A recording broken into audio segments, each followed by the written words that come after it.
back at Chomp Collectibles. I'm here with my good friend Drew, back for another podcast for you guys. If you remember, he was on episode number 1 with us, where we got to do a little bit of an introduction of our experiences getting back into the hobby, and then also we leaned on his experience being a really talented and experienced card grader. And so I wanted to bring him back specifically for that reason, because grading cards is a huge part of the hobby. So maybe without further ado, let's just kind of pass it over to Drew and ask him the main question, which is, how many cards do you think you have graded, specifically Pokemon TCG? Yeah. So this is like a double-sided question to me. So there's a couple aspects of it, which I've graded probably close to, maybe it's 10,000. 10,000 cards. I would have to check so many invoices and whatnot, but I'm a more focused on grading specifically. Like I'm not just there's bulk submitters that submit 10x what I do, right, or to 100x, right. But they're just they're grading everything, and that's not how I do it. I'm more of like a precision grader, and so I think the amount of cards you've graded is important, but I think more important is going to be what you learn while you're grading cards, and then how you apply that moving forward. Yeah. So, no, I appreciate that take, because it's kind of well understood that there's money to be made in card grading, right? The idea that you can send in cards to a grading service and they come back more valuable than when you sent them is pretty well understood. But not everyone has done anywhere near 10,000 cards, and not only 10,000 cards, but another reason I wanted to bring Drew on is because he's got this vast experience grading with all sorts of different grading companies, having close relationships with those grading companies, and grading at the highest level, getting, pristines and black labels and all that kind of stuff, and really understanding, what is the general Pokemon market looking for when it comes to high-end graded cards. And so if there's anybody that can speak to what it's like to grade at these companies and the things to look out for and all the different variations, and should I crack my card and resubmit it, or should I grade vintage versus modern? We're going to cover all of those topics today, and so let's dive right into it. Maybe let's continue on with kind of your general experience grading cards. How did you start? And what are some of the early on lessons that you learned that now inform how you grade cards today? Yeah. So first submission I ever did was, I want to say 2017. Wow. Okay. I mean, no, it was a little bit later. It was 2018. I graded it was 4 cards, and I had seen there wasn't a lot of Poke YouTubers back then. Sure. But I had seen grading, I knew about it, but I literally I did not understand how to do it. Sure. And so I went on PSA's website. At that time it was... How did you even hear about it? Because back then it was before, it was obvious that everyone was making money grading cards. Yeah, I was on eBay, and, I was kind of having so Evolutions was really cheap in 2018, like $85 a booster box. And so I'd opened some Evolutions, and I was like, man, I always wanted a base set Charizard as a kid, but I never had one. Mm-hmm. And so when I was looking at eBay listings, probably the most common eBay listing was just a PSA 9 base set Charizard. Mm-hmm. And I was like, what? Why is this, at that time, it was only $300 for PSA 9 base set Charizard. And then raw, mint, near mint ones were like $75 or $100. Okay. And so I was wondering, what's the difference? Yeah, exactly. What's the difference? So I went on PSA's website, and at that time it was a paper form. Okay. And it was like $18 or $19 a card when I sent it in. And so paper form as in you go on their website, you print off a little fillable list. Yes, yeah. And then you write all the cards and all the details, and then you fold it up and... Yeah, it was all handwritten. Yeah. Okay. At least that's... maybe there was I don't know, but that's what I did, is I printed off this paper form, maybe because I couldn't understand the electronic one, or if there even was one. Sure. We'll have to check on that. But yeah, and so I sent those off. It took 6 weeks. And I remember after a couple weeks being like, when am I, I started getting antsy. Where are my cards? Yeah. But they came back. And so the 4-card order was, I had bought a triple pack of Tag Team Oh, it was Team Up. Was it Team Up? Is that the one with Reshazard? No, that's Unbroken Bonds. Unbroken Bonds, yes. Yeah. So I'd bought an Unbroken Bonds triple blister, and I pulled the full art Reshazard. Nice. And with the red background. yeah, I love that card. Yeah, I really like that card too. No one cares about it, but I thought it was a cool one. My 4 cards was one of those, which was a PSA 10. And then my other crazy pull was it was a triple Evolutions blister that I got from Walmart. I opened it in my car, and it was I hit the Charizard Holo and the Mega Charizard EX. No way. And the full art or the regular? The golden one or the... Yeah, the golden one. Dude, those are the main chases in one 3-pack? Yeah, I know. Crazy. No, it was crazy. And I didn't know at the time. What's even crazier is both of them got PSA 10s. Oh, man. Original Evo Zard, dude. That goes for like $1,500. Yeah. At the time, I traded it for a Hidden Fates 9.5 Charizard. No. Because that was it was like a roughly equal value at the time, but of course, horrible. I would love to get that Charizard back. I'm going to send you the cert, and you can put it up. Because I've posted it like every few months. I'm like, oh, I would love to have this back. We'll search it. We'll track it down and get it to you. So anyways, it was Reshazard, Full Art, Mega Charizard, Charizard Holo, Lugia Neogenesis Holo. Nice. And then a Charizard base set Holo. And the Charizard I bought on Mercari for $75, and it got a 9. And then the Lugia first edition Neogenesis, I paid $94, and it also got a 9. Shoo! And so that was my first experience, and it was very classic, right? First time grading, it goes very well, actually, and I'm like, I'm amazing. Yeah. Like, I can... You have talents beyond this world. And so I was like, I can do this. This is now my whole personality. And then... So that was my first grading experience. And then my second grading experience was with Becket. Okay. And... How'd you hear about them? Literally no idea. Couldn't tell you. Okay. I'm unsure how I found Becket. But their express tier at the time was only $40. Okay. And this was... So yeah, I did like that first grading at PSA, and then I kind of didn't grade anything for like 2 years. Okay. And then I did my first grading at Becket in 2020. And yeah, the express tier was $40. And again, I graded a Neogenesis Lugia. And then I sold that, and literally just a few months later, there was the crazy Pokemon boom. The boom. And so it was an 8.5. That then, had like quadrupled in value. And made a little bit of money. And I was like, what's happening? But yeah, so that was my first time grading. I love it. So that kind of, I guess, got the juices flowing. Yeah. And you experienced some early on success. And maybe just like to give some of the viewers a window into that time back then, in your experience, how were graded cards, TCG cards, viewed back then, right? Because that's pretty early on in the infancy of people kind of perceiving graded cards, specifically for TCG, having any intrinsic value over just, having those cards in a binder. Was there a big marketplace, and where would you usually go to sell something like that or buy something like that? And obviously the social media scene for graded cards was non-existent back then. So what was it like to be someone who was grading cards back then? Yeah, so the first time I was actually, when I had those original the base set Charizard and stuff, I posted them on E4. Okay. And I got obliterated.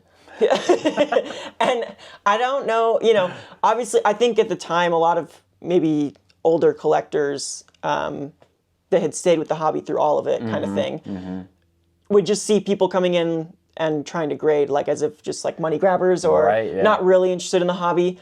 I posted on E4 and I was just like, hey, what do I look for when I'm grading cards? What am I... That was and I just got flamed. Yeah. Destroyed. That's a question that people ask in Instagram or YouTube videos all the time. Yeah. But back then it was it's kind of maybe like a boys club of you're only here if you really know what you're doing. Yeah. So I kind of had a sour taste in my mouth after that, and I was like, okay, well, these people aren't gonna help me. But I did make my Instagram, Marcucci Collects. Okay. And that was where I was initially trying to buy and sell. And then I was just mainly selling on my personal eBay. Nice. And I wasn't selling a huge volume or even big cards. It was just, whatever I was essentially into at the time. But I think largely that was maybe when, during this COVID time, like vintage had this insane spike, and it's come down, but it's obviously a lot higher than it was before COVID. Yeah. But modern was, I feel like a slightly newer area. Yeah. There was still a good amount, there's still, thousands of graded modern cards, but I think Hidden Fates, honestly, was what skyrocketed a bit of modern grading. And that's, if you still look at like the Hidden Fates PSA pop report today, like it's massive. It is. And lots of people, even a couple years ago, had, these frames that had like a PSA 10 master set. The shiny vault. Yeah, exactly. Yep. And that was really cool. And so I think that, again, modern grading was definitely still around, but I think that kind of started to bring it more to the masses. And there was, these Instagram pages popping up. There was lots of Facebook groups, there like that people were posting in, and I think that was a big hit. Was seeing these, get these modern cards graded, and at the same time, there was the first Hidden Fates Charizard Black Label. Ooh. And Becket had pretty much like just introduced the Black Label. Okay. So beforehand, you could have a quad 10, but it was still just a gold label. Right. But they introduced the Black Label, and the first Hidden Fates Black Label Charizard sold for 10 grand. And that kind of caused a flurry of... Yeah, everyone's like, oh, the opportunity now is huge. Yeah, there was this first, insight into their first sales for these Black Labels, and people kind of started freaking out over the sales. Again, on E4, people really hated the Black Labels, which I totally understood. If you have been only grading with PSA, or the price jump from a PSA 10 to a Black Label can be ridiculous. Enormous. Yeah. And some cards is 10, sometimes it's 50x. Right, and we're talking about very, very minor things, like, you can have you could have a PSA 10 that's perfect, but it's 59 or 51-49 centering, but then the Black Label it's 50-50 like gets 10x in price. We're or talking 20x. about 1 pixel difference. Exactly. So I totally understand where they're coming from, but again, I think that also sparked this like movement a little bit of seeing this huge Black Label sale, and then people started to think, okay, I think my cards could be worth more if I got them graded. Yeah. I appreciate all that context, and that's one of the reasons why I wanted to start here is, again, so you guys understand we're talking about, years and years of experience here. And so, I know that this video is going to reach not only people who have experience grading, but also those who have never graded, or maybe they're just starting to think about bringing their first batch of cards to GameStop to submit on their behalf to go to PSA, right? So we're talking people who are in the hobby at a beginner level. So maybe a first question here is going to be, why should you grade cards? And specifically TCG, what's the reason? What's the purpose? So I think there's two big reasons. The first one, and the most prevalent one, is going to be the monetary increase, the value potential. Yeah. Turning a $100 gold RCSV star into 300 if it's a PSA 10, right, for example. And then the second reason is for fun. Yeah. It's the chase, and that's what I really enjoy. And, obviously I sell a lot of graded cards to essentially fuel the chase. Yeah. So, I'm always churning. I'm, buying lots of cards, grading them, selling them to keep trying to grade a next big card. Yeah. I enjoy it a lot just from that sense of being able to, for me it's fun, and I know for a lot of people it's not, obviously, but for me it's fun trying to find this like perfect card, or not even necessarily perfect, but find a old vintage card that is, in great shape, and even getting a 9 on some of these cards can feel very rewarding. It doesn't have to be like a perfect card, but finding these old cards, it's just fun. And then that's kind of why I feel like with modern, I go more for the precision aspect. Is modern cards are a lot easier to obtain. Yeah, more plentiful. Yeah, and the print quality is way better. Yeah. If anyone was here for EX or Diamond Pearl era, just brutal. Pack fresh PSA 7s, that was the kind of beat going on. That's still happening today. Yeah. True. But yeah, so... I love that. And in that way, it's kind of, the pursuit of getting a card and having it graded and having it come back a 10 or a pristine 10 or a black label 10 or whatever. It's kind of like an extension of the Pokemon hobby, right? It's like the gotta catch 'em all kind of approach to this is like, okay, it's a piece of you in that graded card because you have that personal experience getting the card and reviewing it and going through the work and the time and the money to send it in, and then kind of that anticipation to get it back in the mail, like all of that, I can see it in your face. Like it's something that you really enjoy, that pursuit. That's really cool. Yeah, it's an unfortunate, maybe a little bit of a dopamine addiction there. I think we all have it. Everyone in the hobby has some level of that. If you're in this hobby, absolutely. Whether it's pack ripping, grading, coin flips. Looking at you, goated pulls. Shout out, Arvin. I love it, dude. Okay, so the first thing you mentioned when I asked you why should people grade cards is about the monetary aspect.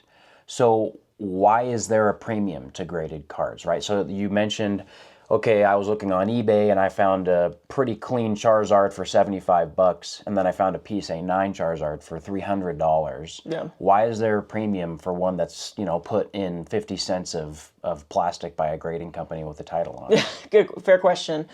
I think a lot of it comes down to getting this third-party appraisal of the condition from people that are going to be more qualified than just your average Joe that found his old base set Charizard, Okay. I think 90% of base set Charizard is, of course, a classic, and I think 90% of them that end up on eBay are going to have this funny eBay description of being like, never played with, never traded, but then like it's beat to hell and back. Yeah, exactly. Like, it's a PSA 4. And so I think, you can still find these deals, so to speak, of these raw cards that may actually grade a PSA 9 or something. Mm-hmm. But you are going to have to go through the trenches to find them.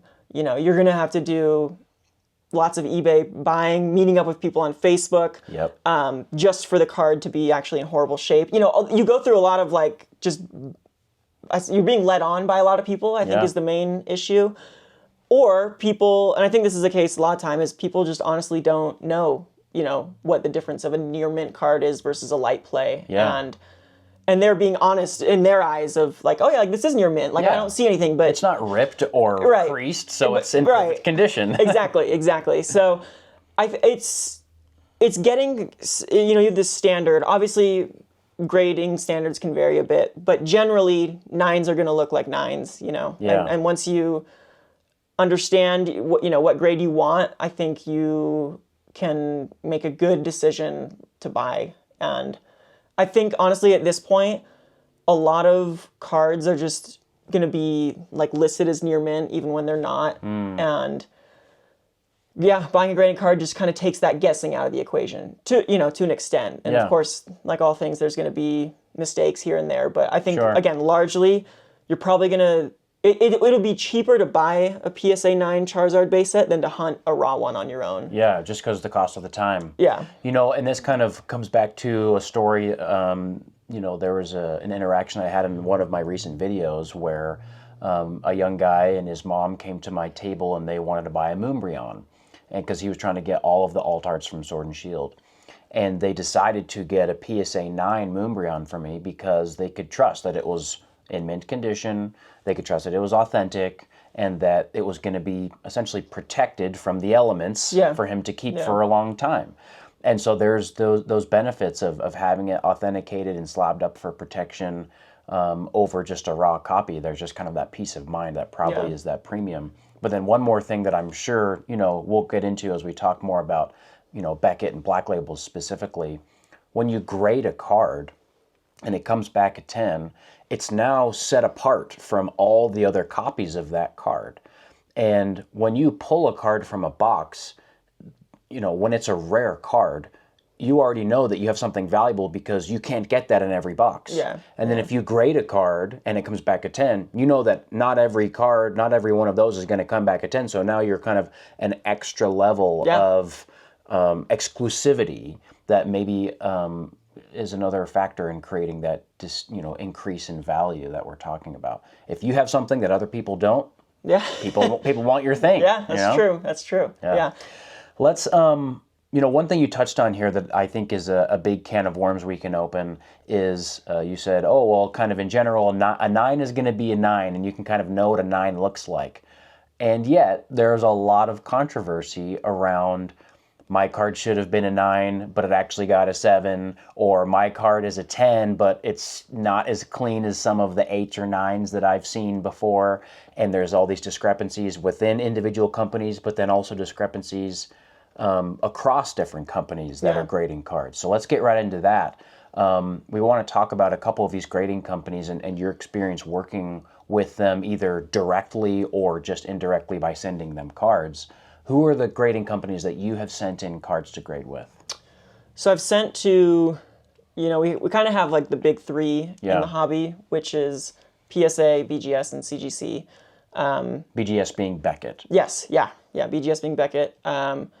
And it's almost like now, there's not a name for it, but I do think tag grading is maybe a fourth one that's on the come up. Yeah. So those are the 4 companies that I've graded with. Okay. Yeah. Awesome. And maybe let's just kind of give a quick primer on what are the differences between these. And maybe you'll start with the biggest being PSA, or at least the one that's grading the most cards. Yeah. And then go down all the way to tag and talk about what are the differences. And we have a couple cards that we can show that maybe can demonstrate what the slabs look like and the labels and all that kind of stuff to help people know what they're looking at. Yeah, we'll start with the PSA then. Let's do it. So I've got this PSA Omanite reverse from Legend Maker. Nice. I pulled this card. And I got the PSA 10. Great feeling. Yeah, always feels good. So PSA is, like Jake was saying, they're grading the most cards. They've kind of always, a lot of people refer to them as the industry standard. Sure. And I think because of that, they are very liquid. People always like PSA. They generally trust PSA. Mm-hmm. And they've been around for, I would say in the collecting space, they're very cemented. Yeah. They've been grading cards for decades. So yeah, they're an established name. Yeah. There's just a long history, both in sports, of course, but then also in TCG, right? Yeah. You'll find graded Charizards from base set or first edition base set that were graded many, many years ago. Yeah, exactly. And as you guys have probably noticed by watching some of the vendor content, most people who are coming to my table looking for graded cards, they're looking for PSA and PSA 10s specifically because of that name recognition. Yeah, absolutely. Definitely the most recognized name, in my opinion, in terms of grading. Okay. And yeah, I still submit with PSA a good amount. And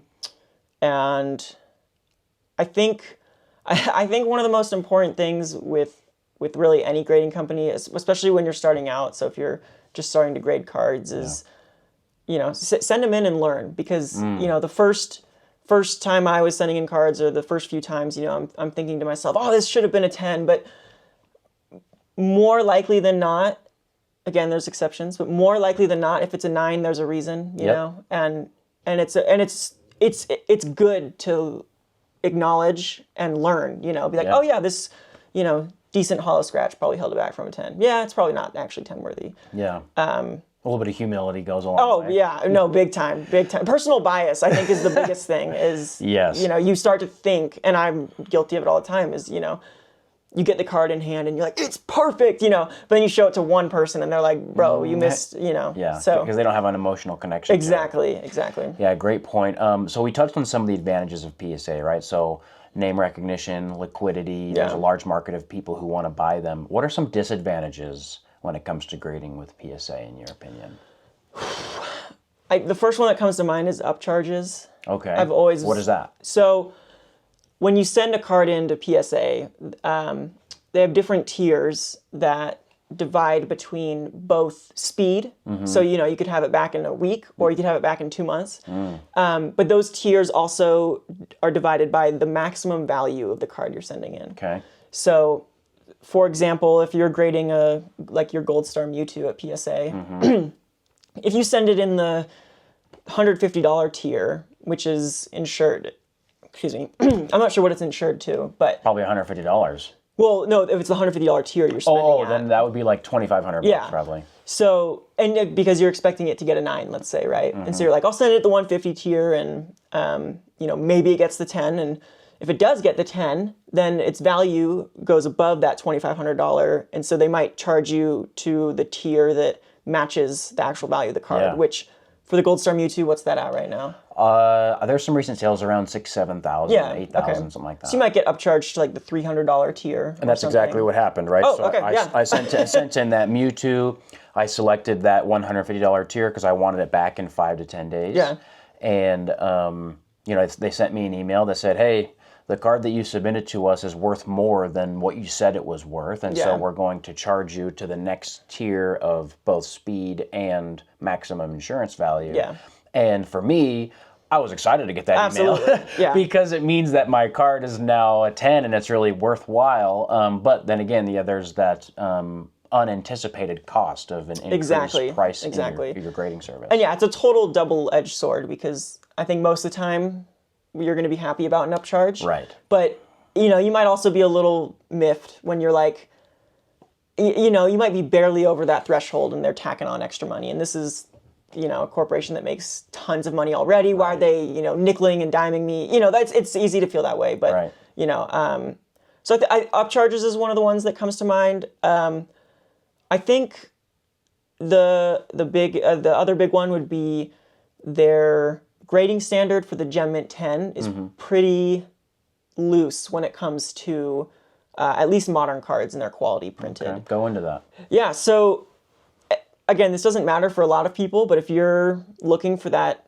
perfect card or you really, really care about condition, PSA's Gem Mint 10 might not fit your parameters. So, you can still see PSA 10s that are, 60-40 centering. Okay, which, so some off-centering. Again, that's not going to bug a lot of people, but if you are that person, if you are me, like you want to find a 10 that is well-centered. And so that might not be in a PSA 10. Yeah. And the Gem Mint 10 is I feel like it's a pretty encompassing grade. So, like you can have a edge mark here, or, it can be off-centered, or, you can have just more defects in a Gem Mint versus like a pristine 10 that we'll talk about later. I understand. Okay, well, and maybe an experience that illustrates this. I was at a local show this past weekend, and I had the Lugia V from Silver Tempest, the alt art in a PSA 10. And a patron came up to the table and wanted to take a look at it and maybe do a deal on it. And they took a look at the front, and then they took a look at the back, and the back was pretty off-center. Probably right in the bounds of, I think PSA is 70-30 on the back. Yeah. And it was probably right on that cusp. Okay. And so they looked at it and they're like, hey, you know what? Like, I really like the Lugia, but I'm looking for a copy that is better than this. Yeah. Despite it being a PSA 10. They're looking for a PSA 10. I gave them one, but it wasn't the PSA 10 they were looking for. Yeah. And so that's the kind of thing that you maybe aren't thinking about as a first-time card grader, is that there are collectors out there who have a more discerning eye even than the PSA grader themselves. Yeah, they want to have those like exceptional looking copies, and PSA will even say themselves, like buy the card, not the grade. And so I think that's important. You can find 8s that look really good, and you can find 8s that look pretty bad. So totally. You always want to look at the card, in my opinion. But I think that's often glossed over in the kind of fast-paced market that we are in. Cards are always going in and out, in and out, in and out. And a lot of people are just saying, oh, it's a 10, bring it in. Oh, it's a 9, bring it in, Yeah. But yeah, if you're a collector that cares about those fine details, then that's probably not the route you're going to go. Yeah, I guess maybe that's just a piece of advice from both of us, which is if you're looking for a card that you're looking specifically to make a part of your personal collection, and you're wanting a mint copy of that card that is graded, then feel free to be a bit more meticulous and make sure that you're picking a card, not a grade, and the card that you really want to keep for the long term. Cool, let's move on to the next one. Who's next? Who's another company you've graded with? Let's bring out Becket. Becket. I know you've got a lot of experience with Becket, probably more than almost any of our viewers. So we've got the pristine Gold 10 right here, which what a pristine means is Becket grades with, you have your overall grade, and then you have 4 subgrades. Okay. So they're grading on centering, edges, corners, and surface. Okay. So to have a gold 10, you have to have 3 10 subgrades. Okay. And then you can have 1 9.5. Okay, so it's like one hair off of perfect, basically. Yeah. In one of the In categories. one aspect, yeah. Wow. And then to get the black label, you have to have all 4 categories as 10s. Okay, and so what are we talking about? Like as far as what's going to award you a 10 on centering with Becket? Yeah, so centering for Becket officially is 50-50 both ways. 50-50. So we're talking about like from a pixel standpoint on your card, Yeah. it's perfectly centered, Yeah. top to bottom, left to right. Yeah. That's tough to find. And again, the graders are human, and so you might be able to slide by with 51-49, for example. Okay. But again, that's grader discernment, so largely you want to be very strict on your centering, which is difficult. It's especially even with modern cards, which you mainly see black labels as modern or especially Japanese. Like this one's Japanese. Most of my black labels that I've graded are Japanese, and that's just because the quality out of the factory is better. Okay. But you can look at 100 modern English Charizard EX special arts or special illustration rares, and none of them are perfectly centered, you know? And that's just how it is. So So that makes the hunt for a black label really, really tough. Yeah. Right? And maybe that would explain why there's an enormous premium to a black label. Yeah. So maybe for the context for the viewers here, let's take a card like that Hidden Fates Charizard you're talking about, from the Shiny Vault, the SV49 Charizard. What's the pop in a PSA 10 off the top of your head versus the pop in a black label at Becket? Oh yeah, I mean it's a pretty submitted card. Yeah. I would guess that the PSA 10 is 5 figures. Okay, so thousands and thousands. Yeah, over 10,000. I mean, we can check, but Yeah. And then I would imagine that the black label is double digits. Okay, so It might be more, but somewhere around 100 or less, maybe a couple hundred at most, Yeah, right? yeah. So we're talking about something that is, what's that, 100 times harder to do? yeah. Okay, and so and then the difference in value there being, again, represented in that increased rarity, it's thousands of dollars more expensive to have the black label over the PSA 10. Okay. Yeah, and so I like to explain this. I use like a car analogy to people.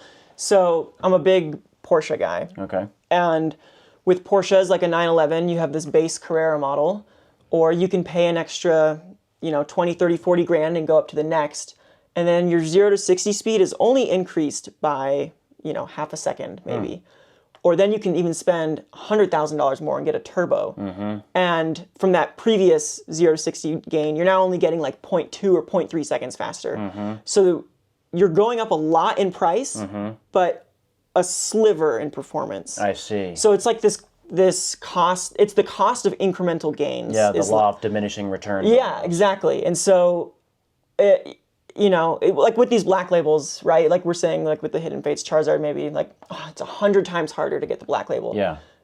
But then it only commands, maybe 10x of a PSA 10 price. Sure. And so both of those sides of the argument are totally valid, right? Where most people will say a 10 is fine and I don't need to, paying for a black label is crazy. Yeah. But then on the other side, you have, someone like me who's grading these black labels and knows how hard it is and how frustrating and time consuming it can be. And I'm saying, sometimes with some of these smaller cards even, I'm like, I went through hundreds of copies to find just this one and it's only worth, 3 or 4x a PSA 10 price. Yeah. So, there's a little give and take there. And I totally understand and feel for both sides of the argument because I've been a buyer of them and I've been a grader of them. So I get it, So advantages of Becket being you have that opportunity to have your card graded at a tier that is maybe the most expensive version of that card on the market. Yeah. What are some disadvantages of Becket? I think the biggest one is how their 9.5 is treated in the market. So Tell me more about that. So a lot of people kind of say Becket is black label or bust or 10 or bust because you have PSA that has a 10 and then they go down to a 9. Right. Becket has a 10 and then they go down to a 9.5. Okay, how do you get a 9.5? 9.5 is just not having the 3 10s and 1 9.5. Okay. So if you have two 9.5 subgrades, like your centering is 9.5 and your surface is 9.5, Yeah. and your corners are 10 and your edges are 10, you're still just going to end up with a 9.5. Wow. And these companies have different grading scales, and that's important to remember too. Is not all 9.5s or not all 9s are equal. Yeah. And so modern cards especially are 9.5s are just, they're tough to sell. They don't move. People don't really want them. Even though, like with modern, I would say more often than not, if you crack a Becket 9.5, like with good subgrades, which like right, you can have these strong 9.5s and you can have these weak ones. Yeah. Like a weak 9.5 would be 3 9.5 subgrades and 1 9 subgrade. Okay. But a strong one would be the 9.5 plus plus, which is that 2 9.5s and 2 10 subgrades. So like just basically one hair Exactly. off of the 10. And so you're like, yeah, it's probably going to be a PSA 10 if you crack it, right? Yeah. And I know you're like your Gold Star Mewtwo. Yeah, the Mewtwo, here it is. That was a stronger 9.5. It was a quad 9.5, and it was the quad 9.5 of this card was the highest graded card in Becket. In the Becket, wow. Okay, yeah, so there were it was a population of 6 9.5 Mewtwo's, and there were no 10s at Becket. And because of that, it was very rare. Yeah. But also because of that, it was a very small market of people who might be interested in it. Exactly. Which is why after a few months, I was like, well, maybe we roll the dice. Yeah, maybe we'll give it a shot. Crack it, send it into PSA, because if it comes back to 10, it's more valuable than the 9.5 at Becket. It's also much more liquid for the reason we talked about before. There's a larger market of people who want PSA cards. And I think that's a great example because, with my 9.5, I was kind of qualifying it as like modern cards. Yeah. There's always that chance, right? That like with the vintage, but I would say that is a very small percentage. Yes. I would say that most Becket 9.5s that are vintage are going to regrade as a PSA 9 if you crack it. Yeah. I think the 9.5 is a tough spot to sell. A lot of modern like 9.5s at Becket are like a raw near mint price. Right. So you're basically losing money if you are getting a 9.5 because you're paying that grading cost. Yeah. And this would be the other disadvantage is we call it the one strike rule. Okay. So when we're submitting cards to Becket, and when I say we, I just mean my friends and I that are kind of dialed into trying to get these black labels. Mm-hmm. If the card has more than one strike, you're not sending it. So like your one strike could be, it's really centered, but like maybe it's just a hair off, right? Okay. But if it's a hair off and there's a surface mark, don't send it because that's going to be 9.5 likely. Yeah. And so you don't want to risk that 9.5. Instead, just send it somewhere else. Right. They might look past the one issue and give you the gold 10. Exactly. But if there's two issues, like you're wasting your money going to Becket. Yeah. Okay. So that one strike rule is important. 9.5s are tough. Becket also does not have really good customer service. I don't think any of the grading companies so far are good at it. Yeah. So the bar's really low. But, I have a Becket sales rep that I work with, and he's fantastic. I love working with him. But the company as a whole is tough to work with sometimes. Okay, so there's some disadvantages. All right, let's move on to the next. Who's next in our list here of mainline grading companies? We've got CGC. CGC, dun dun dun. So this is the CGC Pristine 10, the new Moonbryon from Trastle Festival. Nice, beautiful card. So Pristine 10. Yeah. And I know CGC has gone through kind of multiple variations of their label. Yeah. When you and I first met, that was back when they had blue labels. We'll kind of show a picture of that on screen here. But now we've got black and now black and gold labels. Yeah. Tell us more about that. Yeah, so CGC, they certified guarantee company. They were mainly known for comic books. Okay, like big, huge plastic slabs. Yeah, big slabs. And I know that they have a lot of other companies underneath, they're a conglomerate. So I know they grade coins and paper bills and stuff like that. And I believe it was around the COVID time when they started grading trading cards. Yeah, they were kind of new on the scene in 2020. And I think they were definitely not smiled upon in the beginning. Their grading was actually really harsh in the beginning. They changed their grading scale and made it a little bit more lenient. And then, like a year or two ago, they did that revamp of if you had a blue label 9.5, it was now a gem mint, a new gem mint on their new label. Yeah. So, that was kind of weird. I think that threw a lot of people out of whack. When you make big changes like that, you're not only impacting all the cards and the expectations going forward, but you're impacting all of the cards that have already been graded. And so all the people that have CGC cards in their possession are like, okay, is this now worth less? Is it now worth more? Right. Like, what do I do with this? Yeah, there's that funny scramble. I know I had a friend that, he had sold like a 9.5 first edition Neo Genesis Lugia a week before the change was announced. And that obviously creates some harsh feelings of, even if the value didn't change, it still was like, well, wait, my 9.5 is now a 10. Maybe I would have kept it, stuff like that. Yeah. So that was kind of odd. But I've liked their pristine labels, the new, these new black and gold labels. Yeah. I think they look good. They are nice. But yeah, it's still a newer in the grading card space, at least, with these trading cards. So one thing that I'll kind of maybe throw to you as a question is, anybody who's watching vendor point of view content has heard a vendor say, oh, I don't take in CGC. It's just hard to sell. It's illiquid. That's so funny. What's going on? Why is that? Like, why is it that, we as vendors kind of steer clear of CGC? Well, so you have, right, like PSA that we were saying is like the industry leader. And so people that have been in the hobby a long time, more often than not, their collections are PSA based.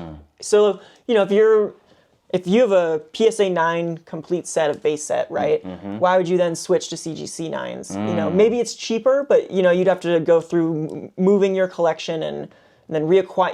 It's like, would you really want to do that? And so, I think a lot of people are just set in their ways, and that's very understandable when you have tens of thousands of dollars invested in these, companies essentially. And so, I think CGC being newer in the last few years is more difficult to be accepted. Yeah. There's definitely been some, I think, big collectors in the space, like Rusty, TCA. Yep. I know he's kind of moved towards CGC primarily. He likes, I think like with Modern, he likes trying to get these pristine 10s over the PSA 10s, but I think, change is difficult in the collecting space. It takes time. And then as of most recent, CGC's had a little bit of a scandal. Okay. So maybe we go into that, right? So some advantages maybe that it's a little bit cheaper to grade through CGC. Turnaround times are pretty good. Turnaround time is maybe better. Yeah. What are some disadvantages of going with CGC? We talked about liquidity, but now there's also some drama. Yeah. So we obviously had the drama of the grading scale change, which I'll be one of the first people to admit I was really annoyed about. Yeah. Of course, it's been some time, and now I have just kind of accepted it. It is what it is. So moving away from the blue label and the 9.5 and moving to a Gem 10 and then also a Pristine 10 is what you're talking about. But then most recently it's been the Pokemon prototype cards. Yes. And, in the last 2 years, those were kind of a big topic of discussion. And for most people, including myself, I didn't have the money to buy one. Sure. I almost bought a Magikarp at one point. Cool. For $5,000. Obviously now I'm glad I didn't. Right.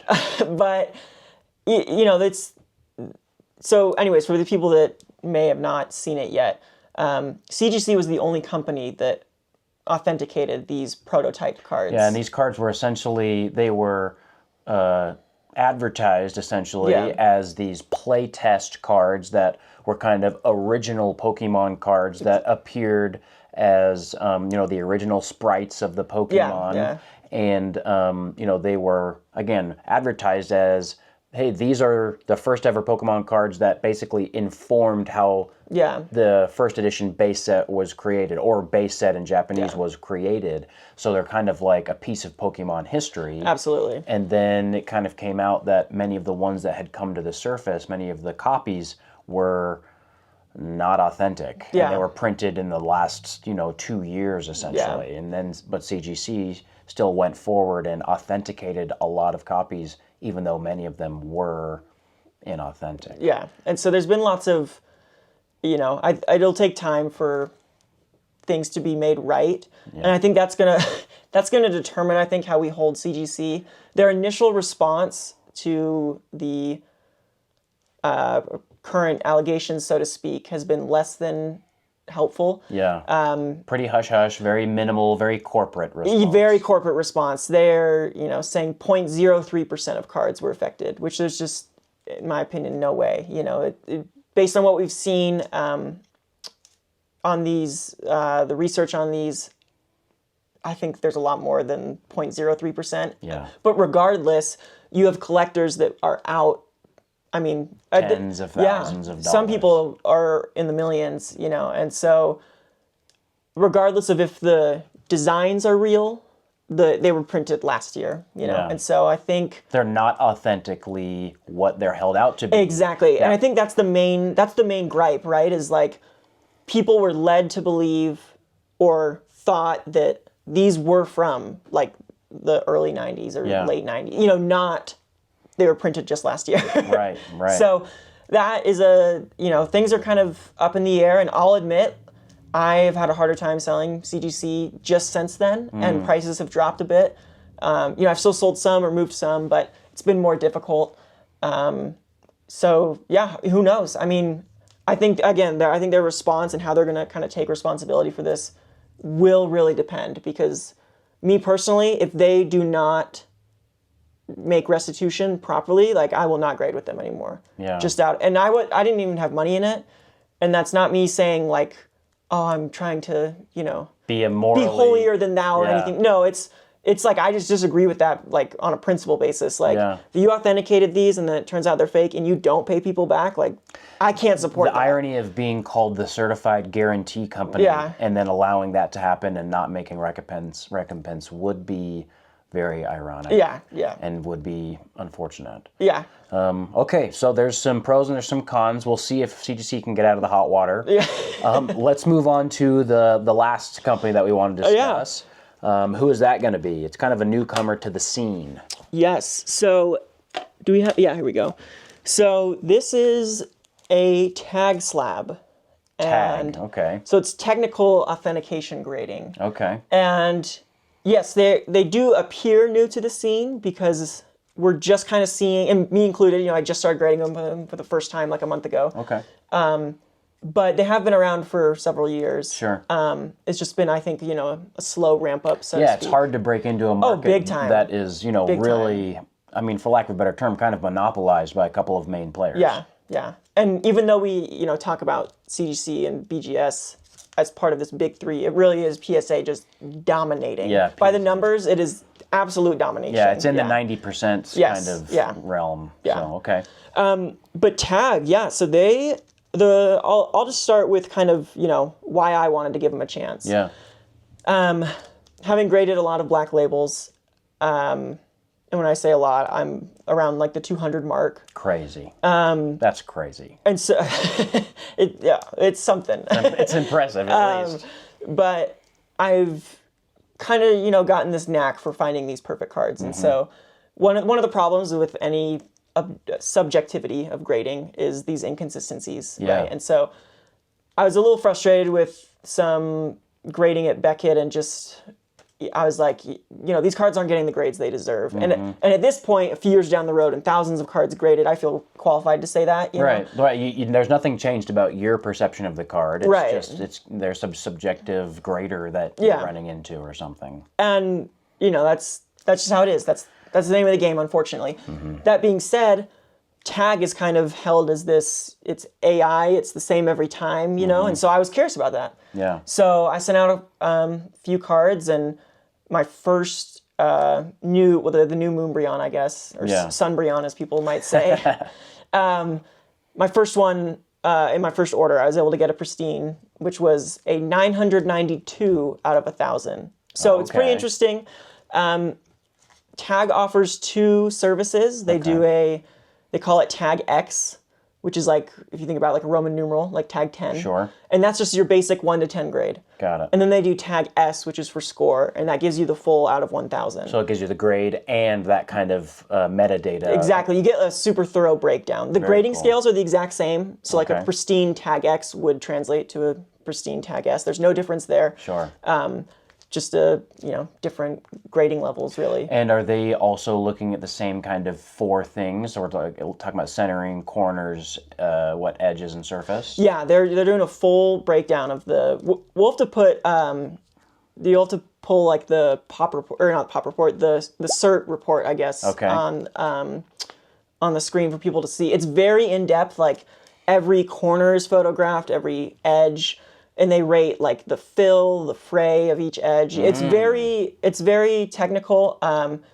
I think it's great. I don't think it's perfect yet, and I think they know that as well. Sure, you know, sure. and so I mean, AI takes time and lots of data to get perfected. And so I look at it with excitement, I guess. You know, I'm trying it out, and I would say that largely my grades have been what I expected. Cool. You know, they've caught things that I didn't think they would, and they've kind of glossed over some other things I thought would get catched maybe. You know, so it's just every company has their different scales, and yeah, so I will say this about Tag is I think they have some real potential. Yeah, they have some advantages that the other companies don't have. But who knows where it'll be, you know? Yeah. And so I'm doing it right now as a test, and I am enjoying trying to, you know, get to this as close to the 1,000 score as I can. Yeah. Kind of like Are there any 1,000 cards? No, the highest right now is 996. Okay. And I will tell you, the centering is really the tough one because your centering is getting broken down to 2 decimal places. Wow. So like this Charizard was actually top to bottom my best centering measurement. It was like 50.14 and 49.86, I believe. Wow. And but you know, the rest of the card wasn't perfect. So, you know, there's some other stuff, but regardless, it's fun to, you know, I guess try this out, and it's kind of this game, I guess. No, it is, and it introduces like a really interesting idea to the market, which is let's say Tag were to really blow up, and it would become like kind of a mainstay in the hobby. This metadata score out of 1,000 would really play into the value of a card, right? Because it's essentially just another way of providing serialization to a card, right? Yeah, that's it, We're talking about, you know, hey, I have this Charizard in a Tag 10 and it's 990, and so therefore it should cost more than your 980. Exactly. Which would be fascinating. Yeah, it is just interesting, and I don't think a lot of collectors right now want that.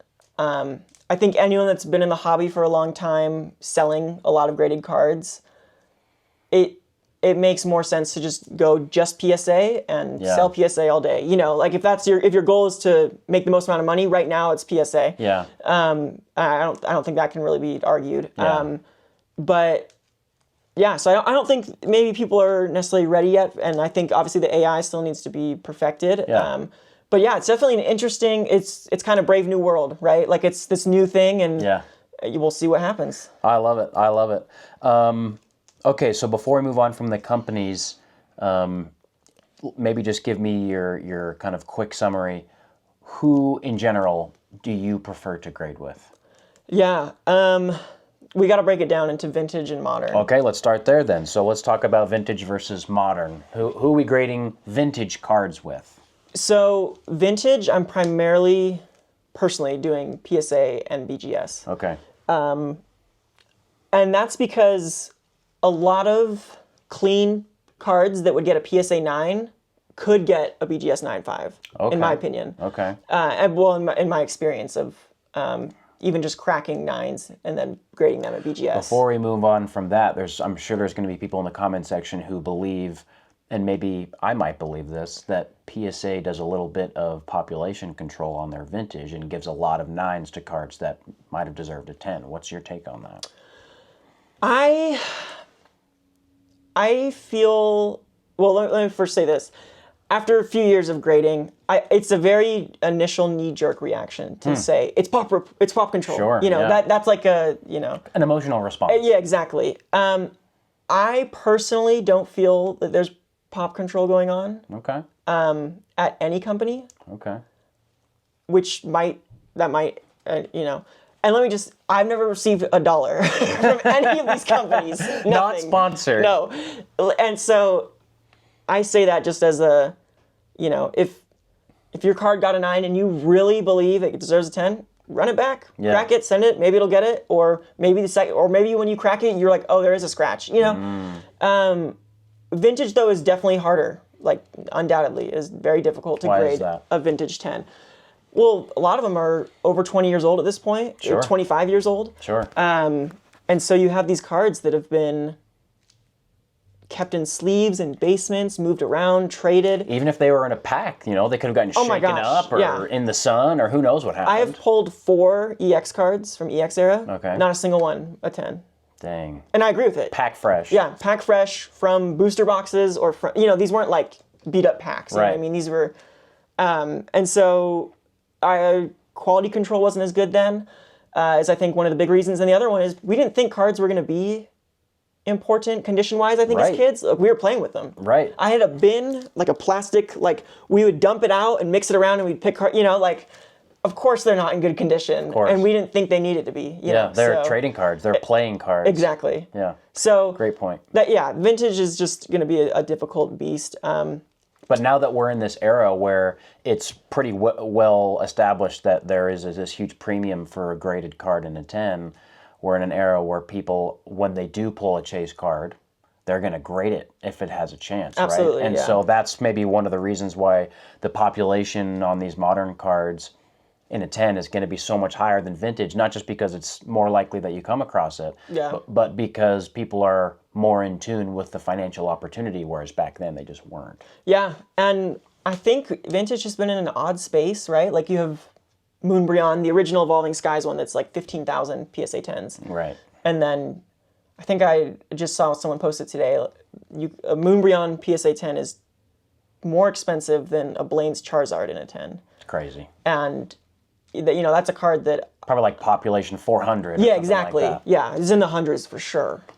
But I think you have people like us and people older than us that did rip vintage growing up, and it's this nostalgic thing.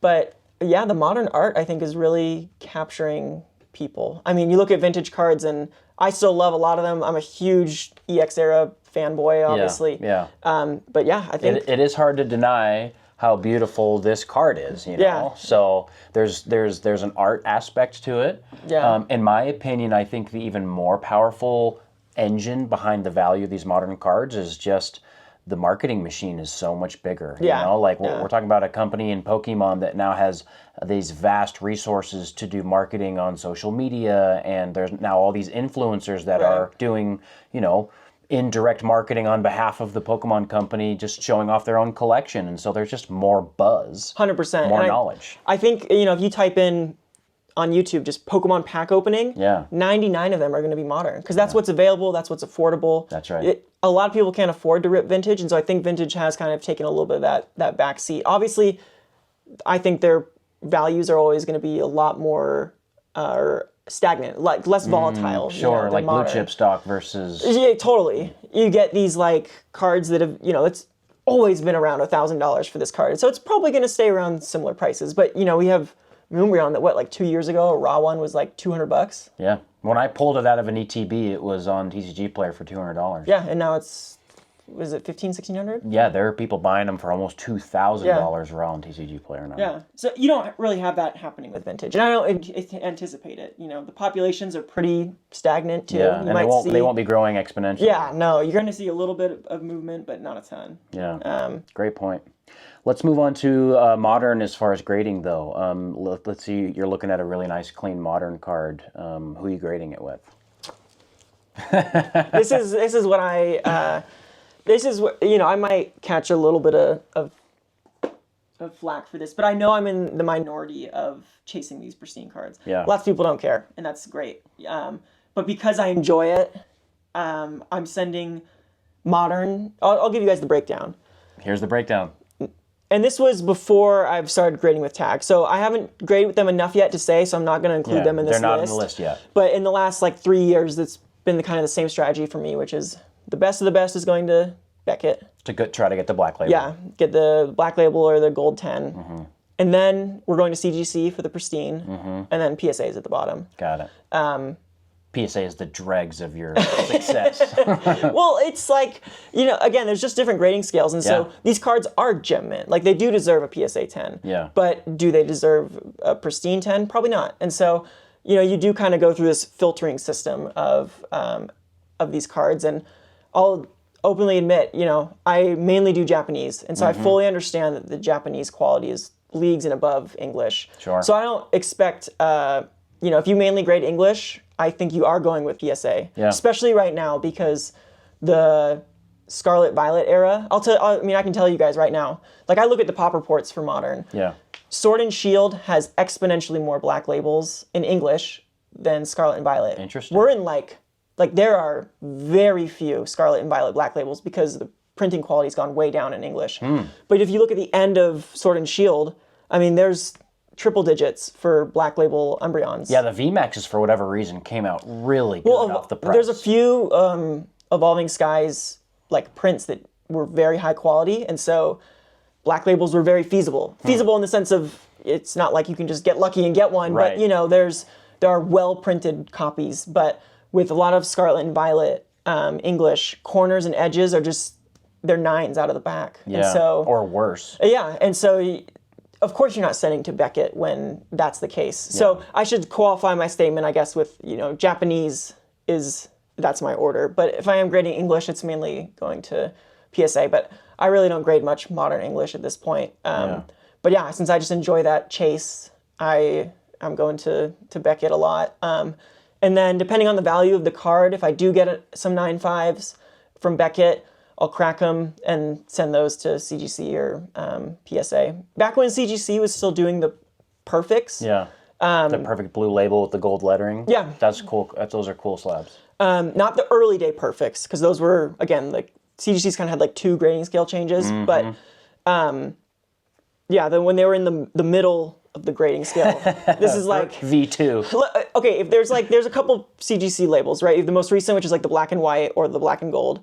Then in the middle was the blue label that looked like pretty flat. Yeah. It had like a gradient, like from white to blue. And then the original label was all blue, and the numbers, like the 7, looked like stamped on the label. And it could be like off center. Right, yeah. Like, it was like somebody actually stamped it with a rubber stamp. Yeah, I don't know how they were doing it, but like it was, anyway, so that middle variant, that blue to... Yes.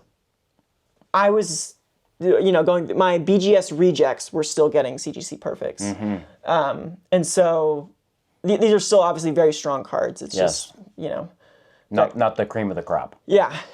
They were pristine, but yeah, not the black label worthy. So that's the thing. All these companies have different grading scales, and I think that's just what you have to remember. You can't just be like, it's very easy to feel, like a 9 at every company should be the same. But if you read their grading standards and remember that people are humans, then there's going to be quite a bit of variance, And so, like, PSA for their 10 allows that 60-40. I guess now it's 55-45, but is it?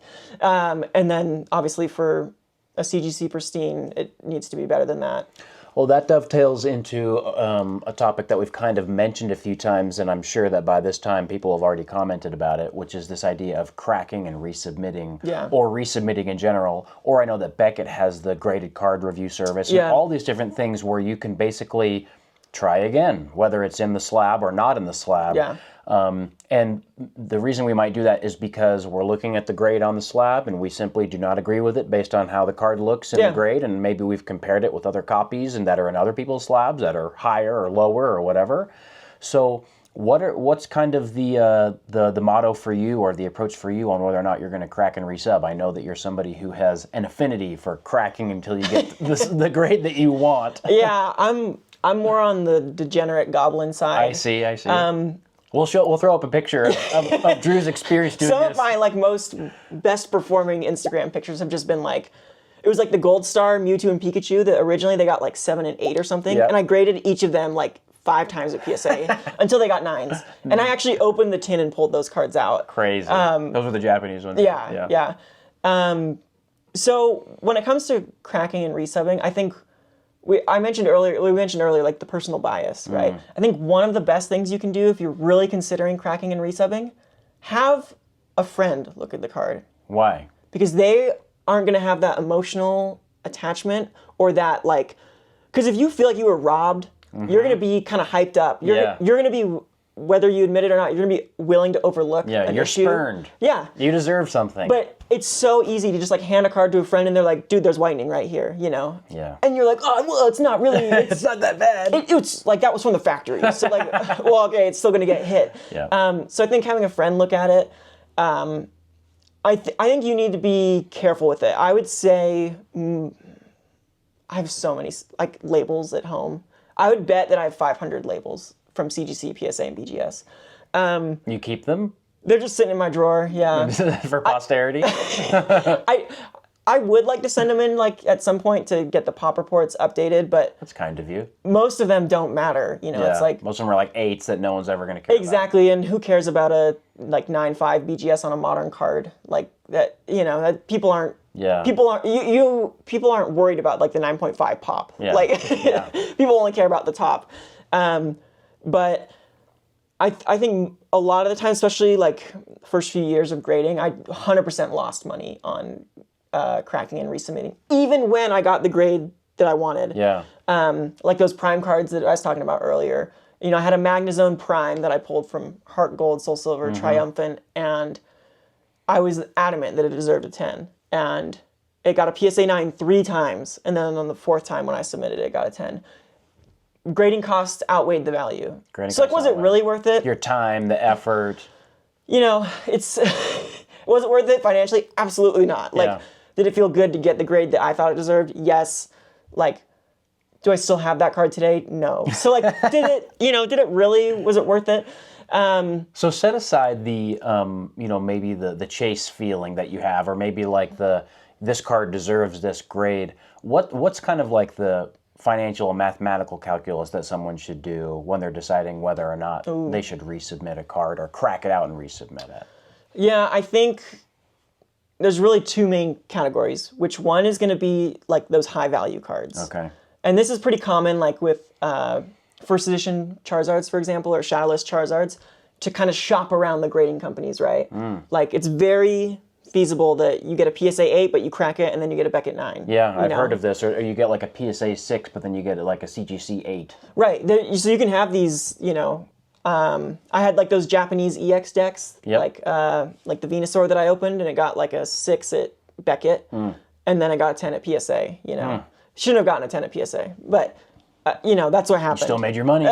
So you have, with these high value cards, it can be worth shopping around the grade at different companies. Yeah. Obviously, you have to go through the problem of, cracking the slab, which I personally feel that graders are more likely than not going to be biased if they review a different company's slab, which is why I always crack it. Yeah, that's the same reason why I decided to crack out that Mewtwo, because I was like, is there a world in which the grader at PSA is going to look at that 9.5 and say, well, I don't want people knowing that a 9.5 at BGS turned into a 10 at PSA. Yeah. I have had a 9.5 in the slab upgrade to a PSA 10. Wow. One time. Wow. It was a pack-pulled Venusaur from base set by my brother-in-law. Ooh. Yeah. Nice. Yeah, that was... It happened, and I literally was like, it actually worked. It blew your mind. Yeah. But yeah, that being said, I personally fall in the belief of I think these graders are going to be just a little bit biased, whether they acknowledge it or not, when looking at another company, which I think is totally normal. So that's why I go towards the just crack it and send it. But, you do run that risk when cracking a card. Sure, yeah, and I'm sure, again, we're not going to do a demonstration here. There's probably a million YouTube videos showing people cracking cards out of a slab, but it is potentially dangerous work, right? You want to be careful first that you don't have shrapnel fly and hit you in the face, but also, too, that you don't damage the card while you're doing it, right? And so that's kind of the calculus I was going through as I was cracking out that Mewtwo. I was like, regardless of whether or not this comes back a 9 or a 10 at PSA, we're talking about a card that's worth thousands of dollars, and I don't just have thousands of dollars laying around. And so there's a little bit of anxiety when you're holding the pliers and pulling the card out, and you're like, oh, put it in the sleeve. Well, and so that kind of leads me to we talked about these big cards where it can be worth, it can be worth on a big card, even sending it to the same company, where if it goes from a 7 to an 8, there can be a couple $1,000 price difference, especially on like the sports cards that are old, But not a lot of, I think, TCG justifies cracking a 7 to go to an 8. Like on these lower end cards, so, I kind of said there's the 2 categories. One is like these heavy hitters, right? These cards that are worth a lot. And there is big differences between numerical grades, not like in between a 6 and a 7, not just the 9 and 10. Which is more often the case with vintage. Yeah. And then my second area would be that price difference between a 9 and a 10. That's really where there's going to be arguably the biggest jump. and that's going to be your motivator, you know? And so I think in those situations, like with modern, I've cracked a lot of modern English PSA 9 Pokemon that's come back as 10s, you know, it just took an attempt or two. And like, that's obviously worth it on some of these alt arts and stuff. But on other cards, like, you know, it's probably not. So I think the important thing is, you know, and some people will, and they can totally feel this way, that's their opinion. Some people will think that this crack and resub is like, you know, the grading companies, like it's a conspiracy, or they are pop controlling, or they've singled your name out and they're always punishing you. Right. Or it is just subjective, and you know, there might be some truth to all of that. Obviously, with the subjectivity, I think that's what you need to remember is, you know, until we have like real perfect AI grading, which again, I don't think we're ready for, or that people even really want. Yeah. There's just going to be subjectivity. So like, I think my knee-jerk reaction when I was just getting into grading and I saw a PSA 7 become a PSA 10 was like, like, you know, it's all sham. And now, you know, as I've like matured in this grading space, I don't care what company, I don't care what card, like if you crack something and it gets a better grade, I'm happy for you, because these grading companies take enough money from us anyway that like you get your bag, you know, like go get that dub. So like, do what you need to do. Yeah, I've had Becket 9.5s become black labels, you know, like, and I some people will hear that and say, that's incredible. But like, you just need to remember, like, we're talking about, like you said, like a hair of a difference. Yeah. And so when you're painting with like a finer brush, there is a little bit of... Yeah, for all you know, there was a speck of dust that fell on your card on the first time they graded it. Right. And then on the second time you had wiped it away when you submitted it. Like, you just never know. The first grader could have measured the centering wrong, you know, or the graders like could literally have different beliefs on which centering is right and wrong. Like this stuff happens, you know? And so unfortunately, with the high dollar amount that some of these cards can command, we are kind of at the mercy of these grading companies. And so, you know, just take all of that into consideration. Like, you know, you might think I'm not going to crack and resub because I don't want to give the grading company more money. Yeah. Sometimes I feel like that, you know. You know, one thought that I just had that, you know, you mentioned, I don't know if the marketplace is ready for an all AI grading scale. I think that's such a great point, because as I'm thinking about how the marketplace is now accustomed to the probability that a modern chase gets a PSA 10, like most of these cards like Bubble Mew or Charizard from 151, we're talking about more like higher than 50%, maybe 60 or 70% of these cards that are sent in are getting a 10, right? Yeah, I know Moonbreon at PSA is like 70% plus. 70% gem rate, right? So if the marketplace decides that they would prefer AI grading, and then AI is just more harsh than PSA which I think is now, what we'd expect. Which is probably what we would expect. Then all of a sudden, the modern cards in generation 10 or 11, let's say after Scarlet and Violet, just become way harder to get a gem 10 in. Yeah. I just don't know if the market's ready for that. What would that do? Like, how would that impact the values of these ones that are higher population, Sword and Shield and Scarlet Violet? Like, these are just unknowable questions, but I agree with you that would be a lot to stomach for people. Yeah, I think a lot of us kind of have come to rely on the subjectivity when it comes to grading. And so... Agreed. You know, it's kind of a game we're all playing. I think it's worth noting that, you know, PSA, the industry leader, the one grading the most, has not gone this route. Yeah. You know, they've talked about like some AI stuff and implementing some procedures and whatnot, but as far as I'm aware, you know, we're not getting any robot grading at PSA anytime soon. Okay. So. Agreed. All right, man. Well, this has been so much fun. Before I let you go, let's do some quick hitting questions that'll hopefully benefit the audience here. Number one, talking specifically to someone who is a very novice grader, someone who maybe has never sent in cards before, what's just a simple piece of advice for them if they want to break into card grading? Send at the cheapest tier and have fun. Like, learn from your mistakes, be willing to admit when you're wrong, learn from the grades that you get, and take it a few cards at a time. There's no need to send in a 100 card sub. Yeah. Send 5 at $20 a card, and you know, learn from experience. Yeah, see what happens. And if you like it, great, and if you don't, that's also great. I love it. Now, a piece of advice for someone who is a bit more experienced in today's market specifically. and maybe with the caveat of like, hey, someone who's really trying to maximize value of their card, what's some advice you have for them these days? If it's modern and you want to maximize the value of your card, I personally see the pristine 10s, assuming CGC sticks around, makes it through the hot water, whether it's CGC or BGS or tag with these pristines. I see the pristines being more lauded after than a PSA 10. Interesting.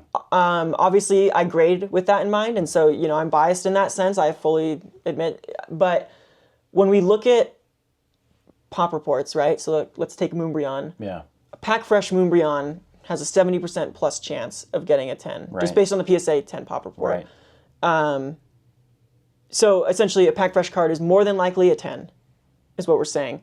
Now compare that with vintage, where it's more than likely not a 10. Right. And so you have this jump in vintage where like there's this big price jump from a 9 to a 10. Right. And then in modern, we have these price jumps, not quite as big, but there are some that are big, from a Gem 10 to a pristine 10. Sure. And I think that is simply just based on the numbers and the pop reports. I love that comparison. You have, the modern pristines are the vintage 10s of tomorrow, right, is what I have always kind of felt. And so a lot of the vintage people might feel like, it's not the same because of the numbers, which there is an argument to that. But like, we have these cards that are hugely printed, and so there needs to be some way to distinguish them, right? And so whether you care about a pristine or a gem is up to you, but the market does respect and command a premium on the pristines, and I think that will be the case continually. We need to remember that there are thousands of PSA 9s in vintage cards and so few 10s. Right. And so when it comes to modern, it's kind of the same with pristines. Like, you have so many gem 10s, but not a lot of pristines. All right. I like it. You heard it here first. Invest in those cards that actually do have we'll see. Smaller populations, says Drew. I could be totally wrong and buried with my slabs, and it won't make a difference. That's fine, because at the end of the day, what you're in it for is the chase after perfect cards, which is just more of it's more fun. Yeah. And if you can make some money along the way, then that's really exciting, and there's always going to be that element to it. But at the end of the day, we're talking about a collectibles hobby, and just kind of getting cards that have personal intrinsic value to you, and that's the most important part. So, all right, guys, if you like this episode, then let us know in the comment section, and specifically, tell us if you've ever had an experience where you cracked a card out of a slab and it came back in a better grade. I'd love to hear your guys' experiences. We'll have to put up some of the pictures from just my Instagram and stuff that Go check out. Got 'em. Check out Marcucci's Marcucci Collects Instagram. There's tons of those war stories, we'll call them. We'll have That's you back. a good name. We'll have you back on the pod again soon, man. Appreciate your time, and for the rest of you guys, till next time, take it easy.